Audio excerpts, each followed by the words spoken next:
a co-ops blog weekly review of trending stories. If you're a new subscriber or you're watching for the first time, this is a co-ops blog weekly review of trending stories where we bring to you the juiciest and trending stories of the week. Hello and welcome to this week's episode of the Co-op Blog's weekly review of trending stories. If you're joining us for the first time, welcome on board, as this is where we bring to you interesting, trending, and fascinating stories that happened within the course of the week that you may have missed. I am Daniel Sampson Idowu, and I will be taking you through the highlighted stories for this week's episode. First, let's take a look at the headline. Narrow escape. Wike, Oyetola, Umahi, Atiku, others survived Tinubu's sledgehammer in major cabinet shakeup. Tinubu appoints Dr. Tunji Adausa as new Minister of Education in major cabinet shakeup. Tinubu's top bodyguard removed by DSS. Lagos orders evacuation and demolition of 15 distressed buildings. Lagos police declares endsars memorial protest illegal. Ekwe government distributes cash grants to 2,000 vulnerable households. Ekwe celebrates Balogun of Ekwe Kingdom on his 70th birthday. Senator Obanikoro commends Ekwe local government chairperson Surah Animashaun for fair project delivery. U.S. election. Trump leads Harris among Arab Americans in latest poll.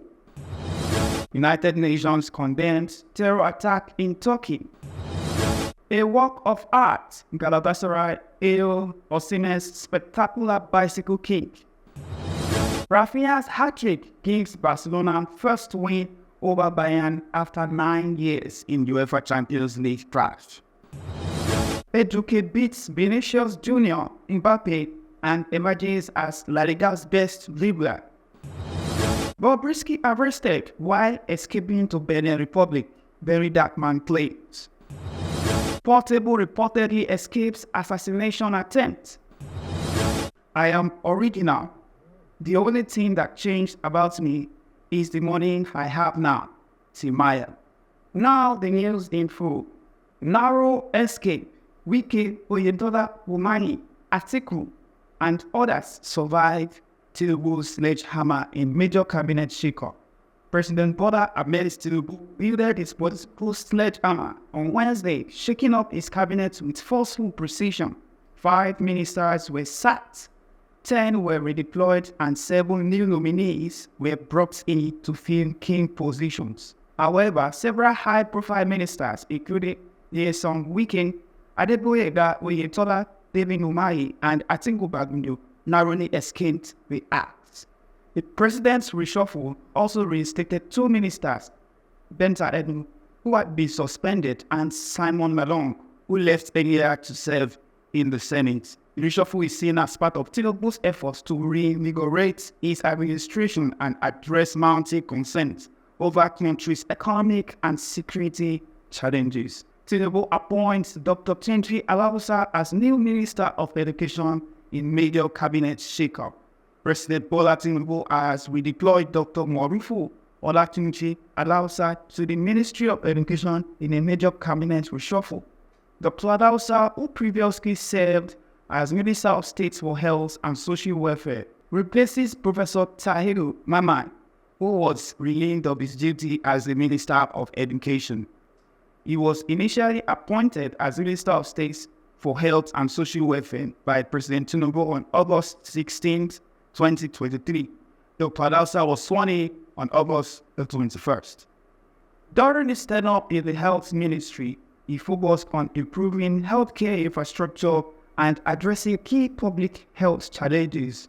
His redeployment is part of Tinubu's broader efforts to reorganize the cabinet for improved governance. However, this leaves multiple questions lingering on the minds of Nigerians, Lagosians, and particularly FK residents, with major concerns over the continuity and completion of significant health infrastructures and projects such as the newly signed Memorandum of Understanding to combat Ekpe General Hospital to Federal Medical Center, Ekpe, among many others, which Dr. Alausa had started before his redeployment.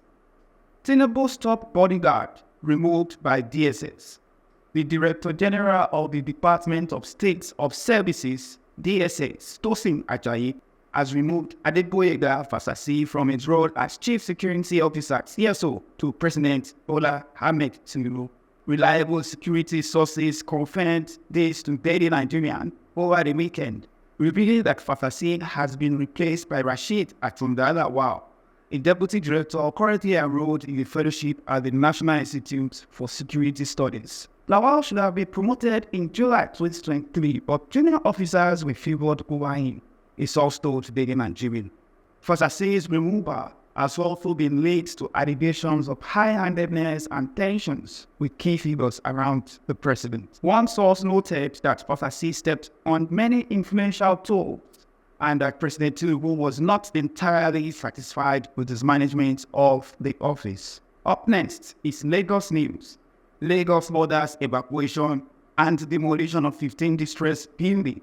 The Lagos State Building Control Agency, last speaker, has identified 15 distressed buildings in Ikoria State, Surrey, set for demolition. Occupants of these buildings have been given a 2-week notice to evacuate to prevent potential loss of lives and property. The court log reports that the Speaker General Manager Bola Wike stated on Sunday that the agency had repeatedly warned residents to vacate the compromised buildings, stressing that their structural integrity had been severely compromised. Evacuation is in the best interest of public safety, Wike emphasized, warning that the deteriorating state of the buildings posed an immediate danger of collapse. Still on Lagos news, Lagos Police declares endsars memorial protest illegal. Lagos State Police Commissioner Olaniwaju Shola has declared that the endsars memorial protest, marking the 4th anniversary of the movement, is illegal. Demonstrators gathered at the Lekki Tollgate on Sunday to remember those who lost their lives during the shooting incident at the same location in October 2020. A cohort blog reports that in an interview with Channels Television, Bishola stated that the protesters failed to seek the necessary clearance and permission before initiating the demonstration. While he acknowledged the constitutional rights of citizens, he emphasized the importance of adhering to the laws of the land. The protesters should have formally notified me as the Commissioner of Police of their intentions to gather. However, they did not do so. Therefore, any such gathering is illegal, and the police will not permit it, Ishola explained. He further noted that the police had deployed operatives to strategic locations throughout the state to prevent any potential breakdown of law and order. Ishola reassured the public, saying, "We are not opposed to anyone exercising their fundamental rights, but the law of the land must take precedence." Up next, Ekpe news. Ekpe government distributes cash grants to 2,000 vulnerable households.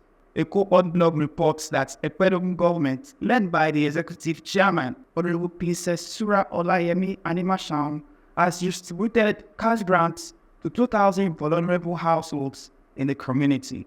The event held on Wednesday, October the 23rd, 2024, and the Ekpe government chamber was purposely to help those in need during tough economic time.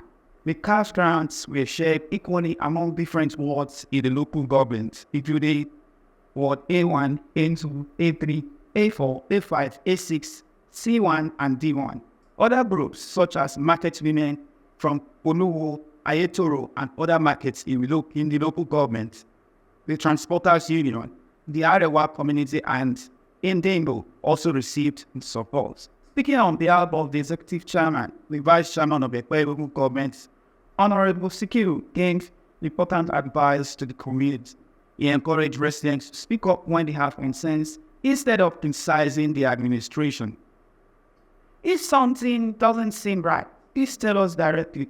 It's better to talk to us than to spread negative comments.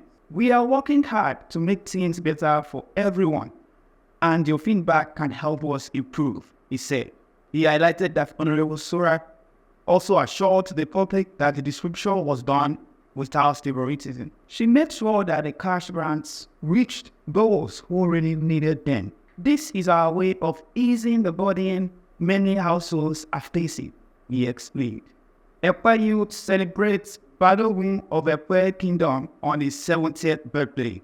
A co-ordinate reports that the Ekpa Youth Forum, led by the President Honorable Giwa and Vice President Engineer Olalekan Ahmed Bajumo, extended their heartfelt congratulations to High Chief Usiniuddin Kadri, the Balogun of Ekpa Kingdom, on the occasion of his birthday anniversary. In a message written by the forum, High Chief Usiniuddin was described as a traditional leader whose wisdom and leadership have greatly impacted the Ekpa community.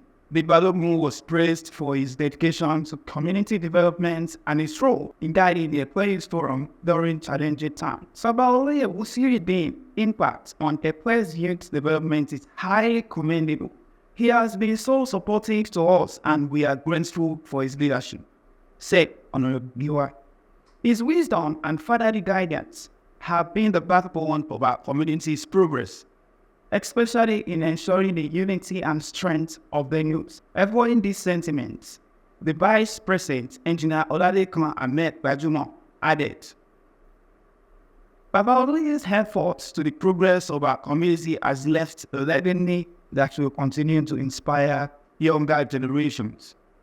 Senator Obanikoro commends Ekpa local government chairperson Surah Adimashan for fair project delivery. The co-ordinate reports that Senator Musili Obanikoro, a member of the Governor's Advisory Council, GNAC, has commended the chairman of the Ekpa local government, Princess Surah Adimashan, for projects delivered fairly across the area without any political bias. At his visit to the Ekpa local government secretariat, Obanikoro and his team inspected the council's projects that was done for the past 3 years. He applauded the council staff for their cooperation to make sure that development reached both riverine and high-landed areas fairly. At his visit to the Ekpa local government secretariat, Obanikoro and his team inspected the council's projects that was done for the past 3 years. He applauded the council staff for their cooperation to make sure that development reached both riverine and high-landing areas fairly. The GSC team, which included former Lagos Permanent Secretary Mr. Lekan Apodo and Alhaji Ridwan Adisa Aleshindoye, interviewed different community leaders, including traditional rulers, religious leaders, market women, youth leaders, and political figures, and they all praised Adimashan for her efforts. Now, onto the foreign scene. U.S. election. Trump leads Harris among Arab Americans in latest poll. Donald Trump is narrowly leading Kamala Harris among Arab Americans as the race for the U.S. presidency enters its final stages, according to a new poll.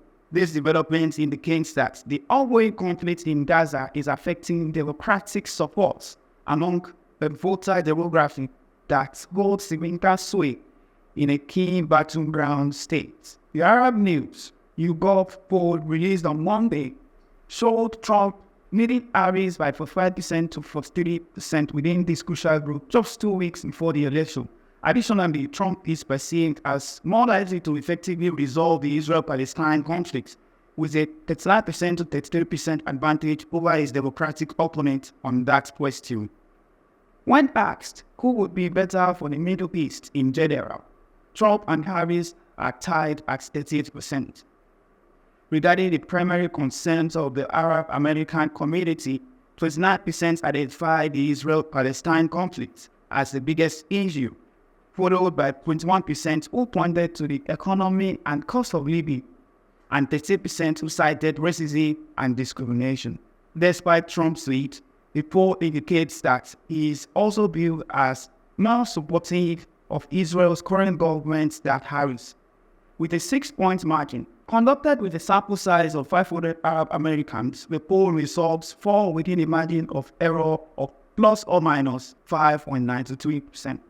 Earlier this month, a poll from Arab American Institute found Trump and Harris nearly ties at 42% to 41%, respectively. Harris's support among Arab Americans is notably 18 points lower than Biden's in 2020. The United Nations Secretary General Antonio Guterres has strongly condemned the terrorist attack on Turkish aerospace industry's headquarters near Ankara, which resulted in 5 deaths and 22 injuries. The assault, carried out by a male and female duo, began with a large explosion, followed by gunfire, both inside and outside the building. The attackers were later neutralized by security forces. Guterres offered his deepest condolences to the victims' family and wished a speedy recovery to those injured. Meanwhile, the Central African Republic has made significant progress within the solution of active armed groups, thanks to the United Nations peacekeeping mission.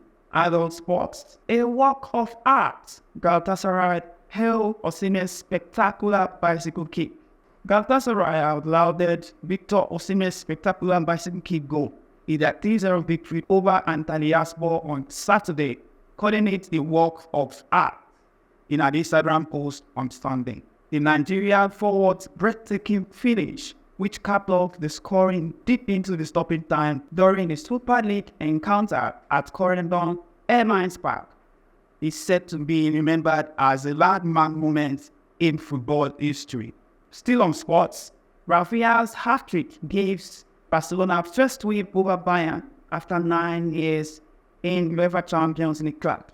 Rafinha stole the spotlight with a hat-trick in Barcelona's dominant 4-1 victory over Bayern Munich on Wednesday, marking their first win against the German side since 2015 in the UEFA Champions League.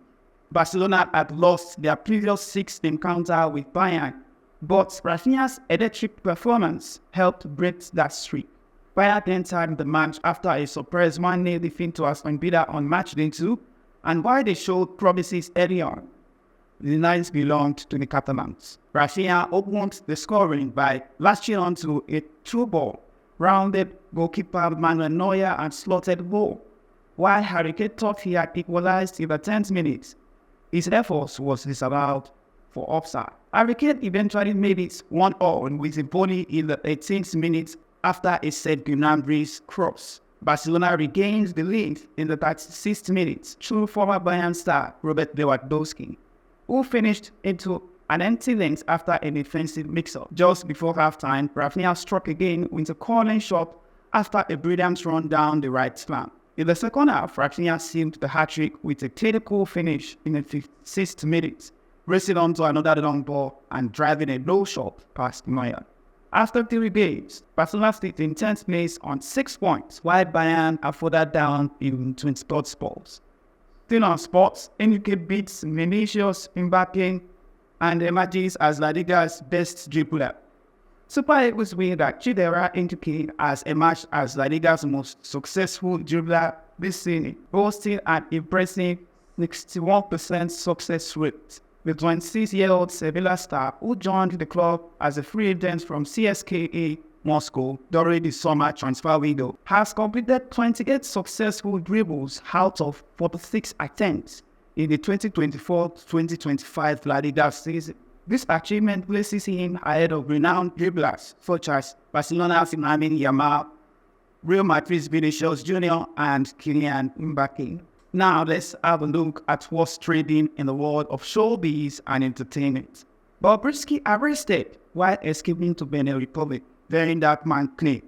Social media activist Matthews Opse, also known as Very Dark Man, has claimed that popular professor Idris Okuneye, better known as Bobrisky, was arrested by security operatives on Monday. According to Very Dark Man, Bobrisky was apprehended at the Semen border while allegedly attempting to flee to Benin Republic to avoid an investigative hearing by the House of Representatives. In a video shared on his Instagram page, Very Dark Man stated, Bobrisky was arrested this morning at Semen border while trying to enter Benin Republic to evade the ongoing investigation by the House of Reps.